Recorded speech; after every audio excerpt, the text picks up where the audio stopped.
Hello students, आज हम volume 2 का अकाउंटिंग फॉर कंपनीज का सेकेंड चैप्टर पढ़ेंगे। हेडिंग लिखो आप, इशू ऑफ डिबेंचर। इस साल 2020-21 में हमको वॉल्यूम 2 का सिर्फ 2 ही चैप्टर पढ़ने हैं। एक इशू ऑफ शेयर्स जो हम पढ़ लिए और दूसरा इशू ऑफ डिबेंचर जो आज पढ़ेंगे। करेक्ट।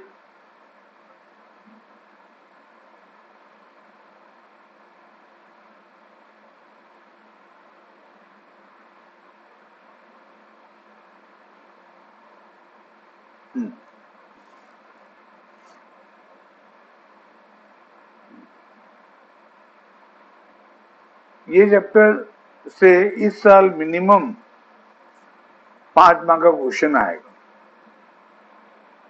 मिनिमम।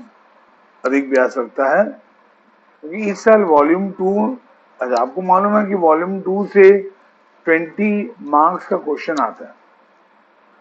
इस साल वॉल्यूम 2 में सिर्फ 2 ही चैप्टर पढ़ना है हमको, तो दोनों चैप्टर मिलाकर 20 मार्क आएगा, जिसमें से एक था इशू ऑफ शेयर्स। वो बहुत इंपॉर्टेंट है, उससे मिनिमम 12 से 15 मार्क का क्वेश्चन आ सकता है। 12 से 15, तो यहाँ पर फिर वही 5 या 5 से थोड़ा ज्यादा आएगा इस चैप्टर से। ठीक है, तो पहले हम पढ़ेंगे डिबेंचर का मीनिंग। डिबेंचर का मीनिंग आपको मैं समझाता हूं एक छोटा सा एग्जांपल लेकर। मान लो मेरी एक कंपनी है, एक पब्लिक लिमिटेड कंपनी है मेरी, और मैं पब्लिक से पैसे मांग रहा हूं उधार, लोन के नाम पे। लेट आप मतलब mister X, let mister X मुझे 10,000 रुपया उधार दिया, तो मैं एक कागज में उसको लिख के दूंगा कि उसने मुझे 10,000 रुपया उधार दिया है। उस कागज में क्या क्या लिखा रहेगा? एक, मेरा कंपनी का नाम, मेरा कंपनी का एड्रेस। दूसरा, उस मिस्टर एक्स का नाम जिसने मुझे उधार दिया है। फिर कितना अमाउंट उधार दिया है वो लिखा रहेगा। फिर वो पैसा मैं कब रिपे करूंगा वो लिखा रहेगा। जब तक रिपे नहीं करूंगा तब तक कितना परसेंट इंटरेस्ट, ब्याज मैं उसको देते रहूंगा वो भी लिखा रहेगा। करेक्ट। तो उस कागज में ये सब कुछ लिखा रहेगा। उस कागज को बोलते हैं डिबेंचर। उस कागज को बोलते हैं डिबेंचर। तो debenture is a written document. तो क्या मीनिंग में आप लिखोगे, debenture is a written document through which a company acknowledge its debt. मतलब जिस रिटन डॉक्यूमेंट के द्वारा एक कंपनी अपने डेट को एक्नॉलेज करता है, मतलब मानता है कि हाँ भाई मैंने उतना उधार लिया है, उस रिटन डॉक्यूमेंट को बोलते हैं डिबेंचर। देखो बुक में फर्स्ट लाइन में मीनिंग में वही लिखा है। देखो, debenture is a written instrument or document. Debenture is a written instrument or document issued by the company.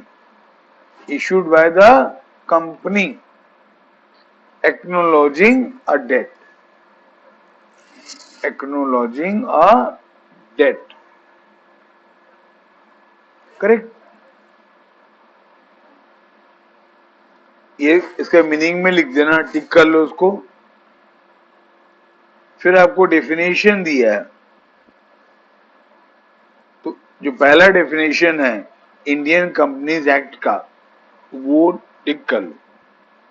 Definition बोलने से ये लिखना, इंडियन कंपनीज एक्ट वाला. फिर अब आपको दिया है उसका फीचर्स. फीचर्स क्या क्या होते हैं डिबेंचर के. पहला, debenture is a written document और certificate acknowledging debt by the company.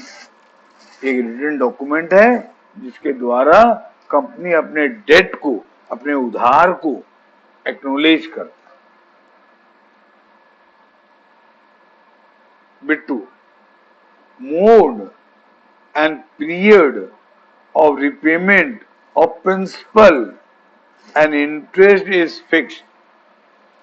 Principal मतलब जो पैसा एक्स ने मुझको दिया, हमारे एग्जांपल में उसने दिया था 10,000, तो वो प्रिंसिपल है. तो प्रिंसिपल मैं कब वापस करूंगा, किस तरीके से वापस करूंगा, इंटरेस्ट कितना दूंगा, किस तरीके से दूंगा, कब कब दूंगा, वो सब लिखा रहता है. मोड भी और पीरियड भी. फिर rate of interest on the debenture is specified. हम उस डिबेंचर के अगेंस्ट में. अच्छा, एक बात तुमको बताऊं, जो डिबेंचर होल्ड करता है वो डिबेंचर होल्डर. हमारे एग्जाम्पल में एक्स ने मेरा डिबेंचर खरीदा, तो एक्स है डिबेंचर होल्डर. ठीक है. हाँ, तो वो डिबेंचर होल्डर को मेरा कंपनी इंटरेस्ट देगा, क्या रेट से देगा, वो रेट भी वो डिबेंचर में लिखा रहेगा, वो डॉक्यूमेंट में लिखा रहेगा. हाँ, it is the borrowing of the company. Obviously ये कंपनी का बोरोइंग है, मतलब ये पैसा कंपनी बोरो किया है from debenture holder. It is normally secured by a way of a charge on the asset of the company. Debenture normally secured होता है. लोन दो प्रकार के होते हैं ना, सिक्योर्ड, अनसिक्योर्ड. तो डिबेंचर नॉर्मली एक सिक्योर्ड लोन है. फिर interest on debenture is a charge against profit. मतलब हम डिबेंचर होल्डर को इंटरेस्ट हर साल के साल देंगे, भले उस साल हमारे बिजनेस को प्रॉफिट हो या लॉस हो, इंटरेस्ट देना ही पड़ेगा.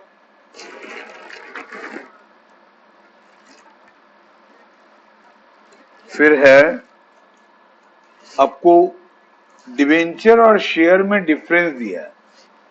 ये डिफरेंस जरूर पढ़ना, बहुत इंपॉर्टेंट है.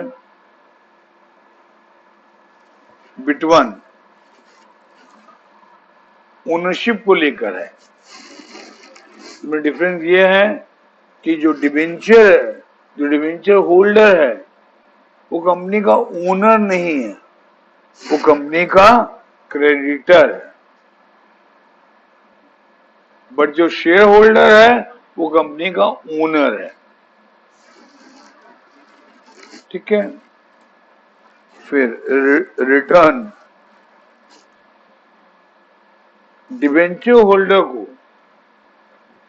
हम इन रिटर्न में क्या देंगे? हर साल के साल इंटरेस्ट।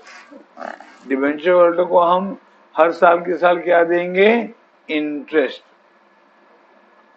और आपको मालूम है कि शेयर होल्डर को हम हर साल के साल डिविडेंड पे करते हैं। शेयर होल्डर को हमारा हर साल के साल डिविडेंड पे करते हैं। फ्री पेमेंट, डिवेंचर होल्डर को हम पैसा वापस कर देते हैं after a specified period. After a specified period. लेकिन शेयर होल्डर को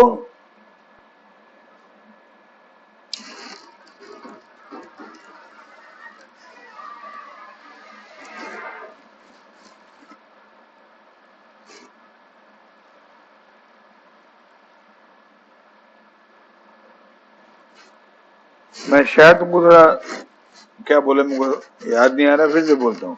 रीपेमेंट, डिवेंचर होल्डर को पैसा कब वापस करना है? क्लियरली उस डिवेंचर में लिखा रहता है और जनरली वो एक फिक्स पीरियड के बाद वापस हो जाता है, चाहे 5 साल चाहे 10 साल, वो लिखा रहता है कब वापस करना है। 5 साल के बाद करना है कि 10 साल के बाद करना है। बट शेयर होल्डर के केस, शेयर के केस में, खास करके जो इक्विटी शेयर होता है, उनका पैसा तो वापस करोगे कंपनी के बंद होने पे, कंपनी के लिक्विडेट होने पे, कंपनी के वाइंडिंग अप के समय। उसके पहले तो आप इंटरेस्ट, उसके पहले तो आप रीपेमेंट करोगे ही नहीं इक्विटी शेयर का। अगर प्रेफरेंस शेयर है तो कभी कभी उनका पैसा रिपे हो जाता है पहले, लिक्विडेशन से पहले। फिर इश्यूअर डिस्काउंट, आपको पता है कि शेयर डिस्काउंट में इशू होता नहीं है, शेयर्स डिस्काउंट में इशू नहीं होता है, बट डिवेंचर डिस्काउंट में इशू हो सकता है। फिर सिक्योरिटी, जनरली अभी हम पढ़े, जनरली डिवेंचर होल्डर सिक्योर्ड होता है, जनरली डिवेंचर होल्डर सिक्योर्ड होता है, बट शेयर कैपिटल सिक्योर्ड नहीं होता है। शेयर होल्डर को कोई सिक्योरिटी नहीं दिया जाता।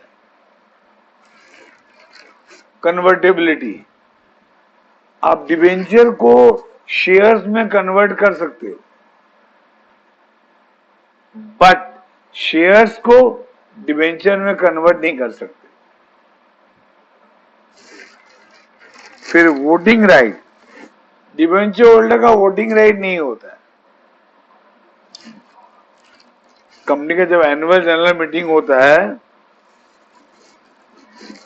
जिसको एजीएम बोलते हैं,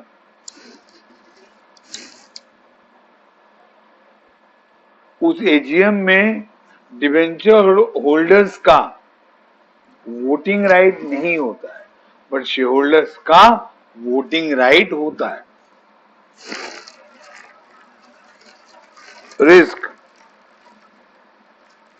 डिवेंचर होल्डर रिलेटिवली सेफ है। कारण दो हैं, एक तो इनका पैसा पहले रीपेमेंट होता है शेयर होल्डर का बाद में, दूसरा डिवेंचर जनरली सिक्योर्ड होता है, डिवेंचर जनरली सिक्योर्ड होता है। शेयर होल्डर का रिस्क क्यों है? क्यों? उनको पैसा वापस किया जाता है लास्ट में, जब कंपनी बंद होगा, वो भी लास्ट में, पूरा सबसे लास्ट में पेमेंट होगा इक्विटी शेयर होल्डर का, अगर बचा तो, नहीं बचा तो उनको नहीं मिलेगा। उनका लॉस। फिर priority as to repayment of principal. अगर कंपनी बंद हो रहा है और अभी तक पैसा वापस नहीं किया गया है डिबेंचर होल्डर को और शेयर होल्डर को, तब डिबेंचर होल्डर को हम पैसा पहले देंगे, फिर शेयर होल्डर को पैसा बाद में देंगे। तो प्रायोरिटी मिलता है डिबेंचर होल्डर को रिगार्डिंग रीपेमेंट ऑफ कैपिटल। ये कोई डिफरेंस हुआ बिटवीन डिबेंचर एंड शेयर। अब डिबेंचर होल्डर और शेयर होल्डर में क्या डिफरेंस है? पैसे पहले जो डिबेंचर होल्ड करेगा वो डिबेंचर होल्डर, वो जो शेयर होल्ड करेगा वो शेयर होल्डर। ये तो आपको समझ में आता है। अब डिफरेंस क्या है? स्टेटस को लेकर। डिबेंचर होल्डर कौन है? He is a lender, he is a creditor of the company. But share holder कौन है? He is the owner of the company. ठीक है? हाँ। फिर रिटर्न को लेकर डिबेंचर होल्डर को एनुअली क्या मिलता है? इंटरेस्ट। वो भी कंपल्सरीली मिलेगा उनको, because interest on debenture is a charge against profit. But share holder को क्या मिलता है? डिविडेंड। वो भी कंपनी का प्रॉफिट होगा तब। फिर कंट्रोल। डिबेंचर होल्डर का कोई राइट टू कंट्रोल नहीं है। They have no voting right, they have no right to control. But shareholder का वो राइट ऑफ कंट्रोल होता है, उनका वोटिंग राइट होता है।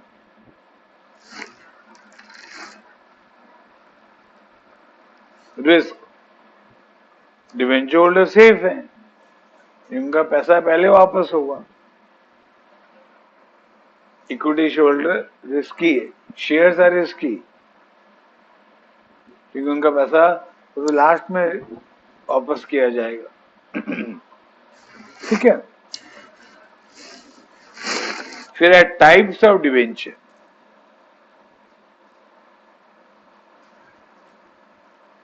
डिबेंचर का वो क्लासिफाई करने का बहुत सा तरीका है, एक एक करके डिस्कस करेंगे। पहला, from security point of view. पहला सिक्योर्ड डिबेंचर और दूसरा अनसिक्योर्ड डिबेंचर।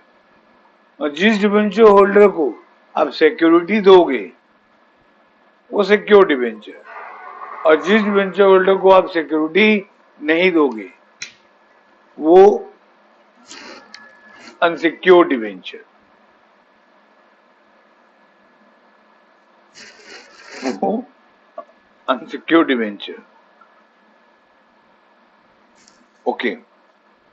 फिर from redemption point of view. Redemption मतलब रीपेमेंट, बताया था आपको मैं।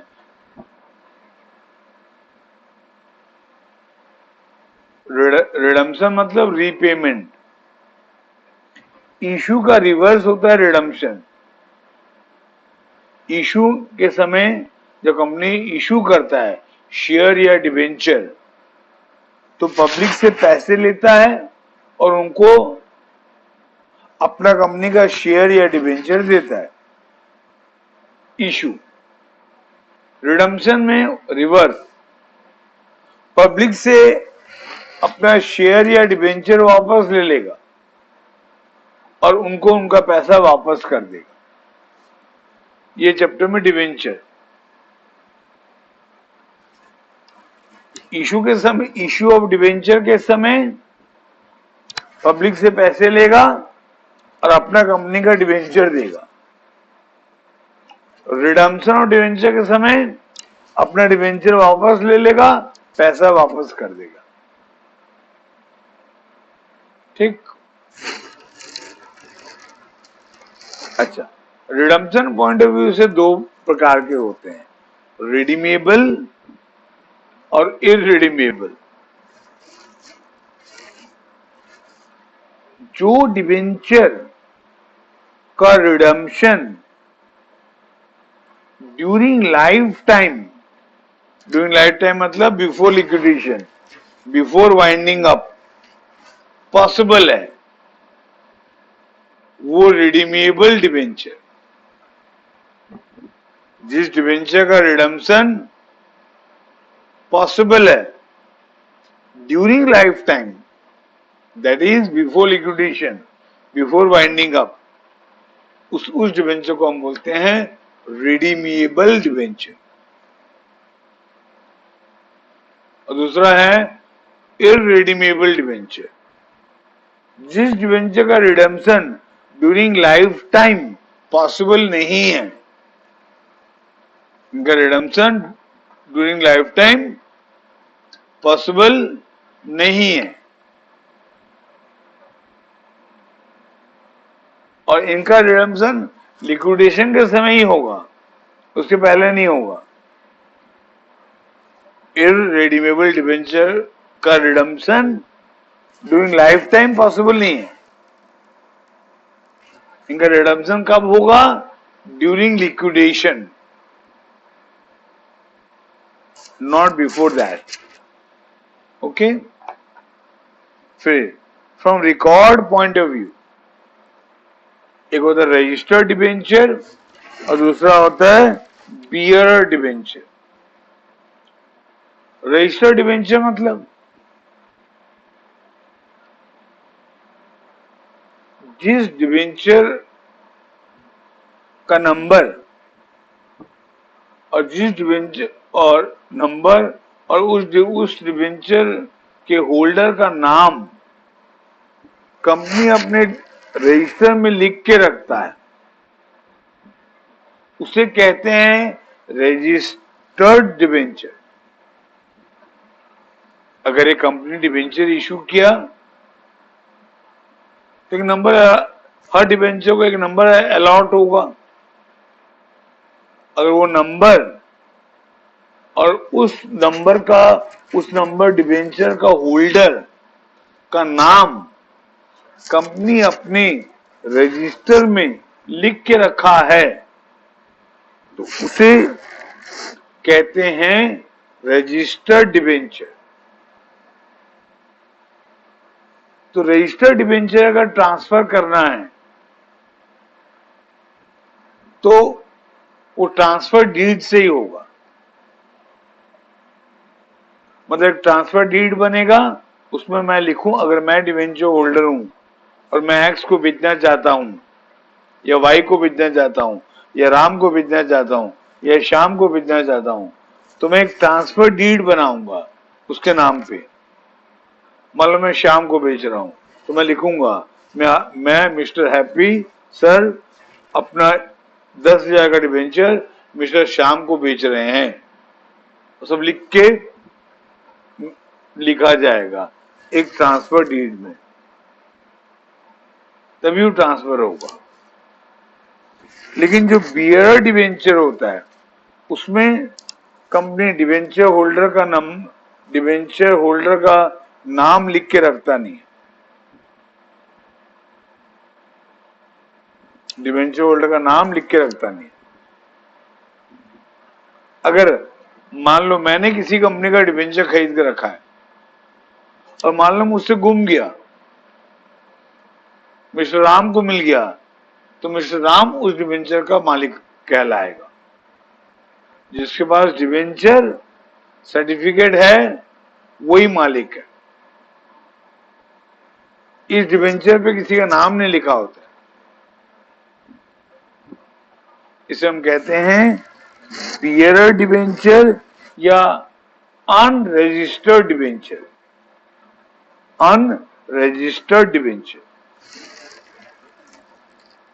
फिर फ्रॉम प्रायोरिटी पॉइंट ऑफ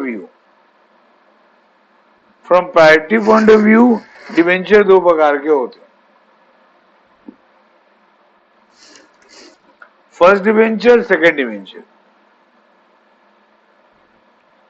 ये फर्स्ट डिबेंचर क्या होता है, सेकंड डिबेंचर क्या होता है। जिस डिबेंचर होल्डर को कंपनी पैसा पहले वापस करेगा वो फर्स्ट डिबेंचर, और जिस डिबेंचर होल्डर को कंपनी पैसा बाद में वापस करेगा उसका डिबेंचर सेकंड डिबेंचर। बहुत इजी है। From the point of view of coupon rate, एक होता है स्पेसिफिक कूपन रेट और एक होता है zero coupon rate. Specific coupon rate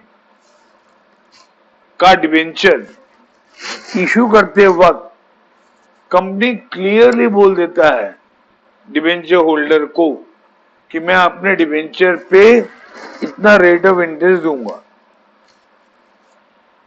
clearly बोल देता है। और जो जीरो कूपन रेट में कंपनी ये नहीं लिखता है कि मैं डिबेंचर होल्डर को क्या रेट ऑफ इंटरेस्ट दूंगा।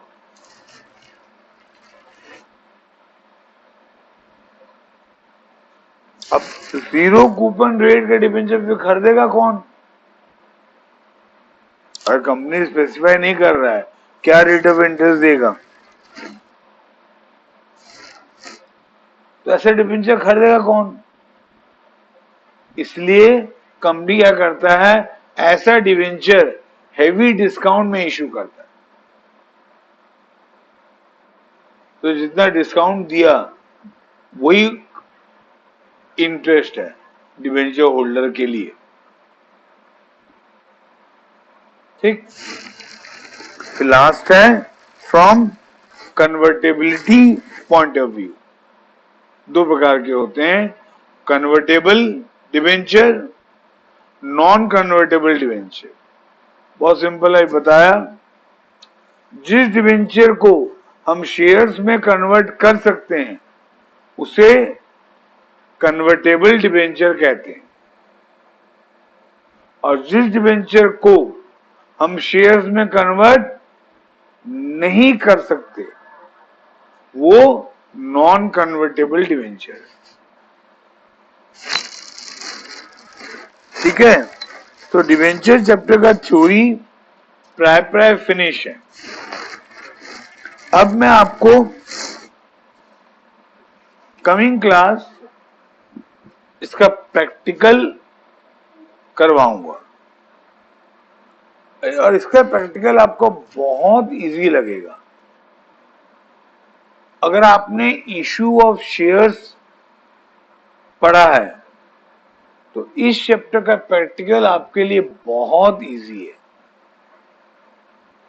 तो इस चैप्टर का प्रैक्टिकल करने से पहले एक बार इशू ऑफ शेयर का को रिवाइज कर लेना, वो भी उसका स्टार्टिंग वाला पार्ट, फॉरफीचर से पहले वाला पार्ट, बस उतना ही रिवाइज करना है। फॉरफीचर से पहले वाला पार्ट रिवाइज करना है। ठीक है, चलो आज इतने ही पढ़ेंगे।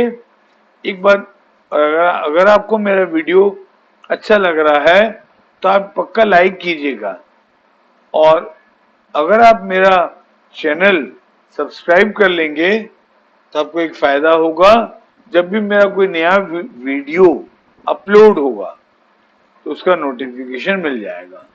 मेरे बहुत प्रकार के वीडियो, बहुत क्लास के लिए वीडियो बनते हैं, +2 के लिए बनते हैं, बोथ CBSE एंड CHSE, फिर 11th 12th दोनों के लिए बनते हैं, CA फाउंडेशन के लिए बनते हैं। ठीक है, तो आज के लिए इतना ही। Have a nice day.